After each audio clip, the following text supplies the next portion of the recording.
अब हम आपको उस जांच रिपोर्ट के बारे में बताएंगे जो ये कहती है कि सत्येंद्र जैन ने अपने प्रभाव का इस्तेमाल करके दिल्ली की तिहाड़ जेल के एक सेल को स्पा बनाकर रख दिया था और उनकी सेवा में सिर्फ जेल के कैदी ही काम नहीं कर रहे थे, बल्कि तिहाड़ जेल के कई बड़े अधिकारी खुद उनसे ये पूछने के लिए जाया करते थे कि सर आपको जेल में कोई तकलीफ तो नहीं है, सर बताइए हम आपके लिए और क्या सुविधाएं कर सकते हैं। यानी इस जांच रिपोर्ट ने सत्येंद्र जैन की पोल खोल दी है और ये जांच रिपोर्ट आज मैं अपने साथ लेकर आया हूं। इसमें कई अहम बातों का खुलासा किया गया है, ये बहुत बड़ा खुलासा है। पहली बात, जेल में सत्येंद्र जैन की मसाज और दूसरे काम करने के लिए कुल मिलाकर 5 कैदियों को चुना गया था। बड़ी बात यह है कि इन 5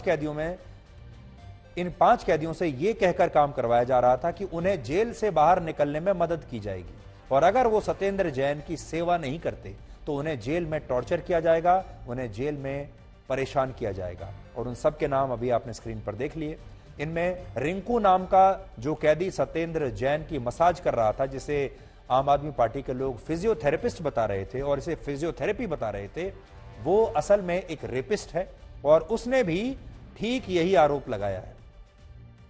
इसके अलावा मनीष नाम का जो कैदी सत्येंद्र जैन को उनके सेल में बाहर से खाना लाकर दे रहा है, उनके फल काट कर दे रहा है, उस पर भी एक नाबालिग बच्ची से बलात्कार का आरोप है और उसका भी यही कहना है कि जेल अधिकारियों ने उससे यह कहा था कि अगर वो सत्येंद्र जैन के सेल की साफ सफाई करता है और दूसरे काम करता रहेगा तो उसे पैसे के साथ साथ जेल से बाहर निकलने में भी मदद की जाएगी। मैं आपको आज पढ़कर बताता हूं कि इस जांच रिपोर्ट में क्या क्या लिखा हुआ है। ये जांच रिपोर्ट मैं अपने साथ लाया हूं, काफी लंबी चौड़ी जांच रिपोर्ट है। देखिए, रिंकू कहता है, I have provided the massage to the inmate Shri Satyendra Jain and that too at the instructions of jail officials. Rinku ने साफ कह दिया और वो ये कह रहा है कि अब मुझे धमकियां दी जा रही हैं और मुझसे जबरदस्ती ये काम करवाया गया था। इसके अलावा रिंकू ने यह भी कहा है कि उसे फिजियोथेरेपी का या मसाज देने की कोई ट्रेनिंग नहीं है, वो ये भी नहीं जानता मसाज कैसे दी जाती है। उससे तो जब जबरदस्ती ये कहा कि जैन साहब की सेवा करनी है और उसने ये काम शुरू कर दिया। असल में इस रिंकू का जो काम है, जो इसका प्रोफेशन है, वो शादियों में घोड़ी प्रोवाइड कराता था, ये उसका काम है। अब देखिए कि सत्येंद्र जैन वैसे तो खुद को धार्मिक बताते हैं, अदालत में कहते हैं कि वो तब तक भोजन नहीं करते जब तक कि वो मंदिर नहीं जाते, लेकिन दूसरी तरफ वो जेल में ऐसे लोगों से अपनी सेवा करवा रहे हैं जिन पर छोटी छोटी बच्चियों का बलात्कार करने का आरोप है। जो आप देख रहे हैं, जिससे सत्येंद्र जैन बड़े आराम से इत्मीनान से बैठकर अपने बालों की सिर की मालिश करवा रहे हैं, ये असल में एक छोटी बच्ची का बलात्कारी है। एक और सज्जन जो अभी जेल की सफाई कर रहे थे, वो भी एक छोटी बच्ची का बलात्कारी है। अब सत्येंद्र जैन का धर्म कहां चला गया? अब उनकी धार्मिक मान्यताएं कहां चली गई?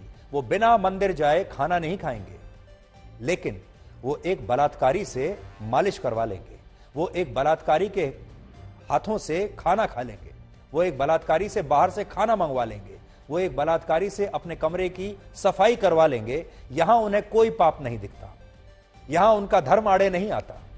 धर्म आड़े बस वहीं आता है कि हम मंदिर नहीं जाएंगे तो हम खाना नहीं खाएंगे, लेकिन बलात्कारी जब खाना लेकर आएगा तब उन्हें कोई समस्या नहीं है। तो आज हम सत्येंद्र जैन से पूछना चाहते हैं कि आज उनका धर्म कहां गया, जब ये सारे बलात्कारी, ये सारे अपराधी, और वो भी ऐसा अपराध जिसको कोई माफ नहीं कर सकता, वो सारे अपराधी, अब ये अपराधी जो आप देख रहे हैं, ये एक बलात्कारी है, छोटी बच्ची का बलात्कारी है, ये खाना लेकर आया है। अब सत्येंद्र जैन का धर्म कहां चला गया? उसके हाथ का खाना तो बड़े आराम से खा रहे हैं। इसी रिपोर्ट में यह भी लिखा है कि सत्येंद्र जैन ने तिहाड़ जेल में उन आरोपियों से कई बार मुलाकात की जिन्हें ईडी ने उन्हीं के साथ मनी लॉन्ड्रिंग के केस में गिरफ्तार किया है। यानी जो लोग इस मामले में जैन के साथ खुद आरोपी हैं, उनसे सत्येंद्र जैन अपने सेल में लगातार मिलते थे और हो सकता है कि उन्होंने इस केस को प्रभावित करने की पूरी कोशिश की होगी। यानी सत्येंद्र जैन का बाकायदा दरबार लगता था। देखिए, आपके सामने है, सत्येंद्र जैन का दरबार लगा हुआ है। सत्येंद्र जैन बड़े आराम से एक राजा की तरह लेटे हुए हैं, दरबार लगा हुआ है, आदेश दे रहे हैं। इसके अलावा इस रिपोर्ट में लिखा है कि सत्येंद्र जैन ने तिहाड़ जेल के नियमों का मजाक बनाकर रख दिया, मखौल बना दिया इस जेल का।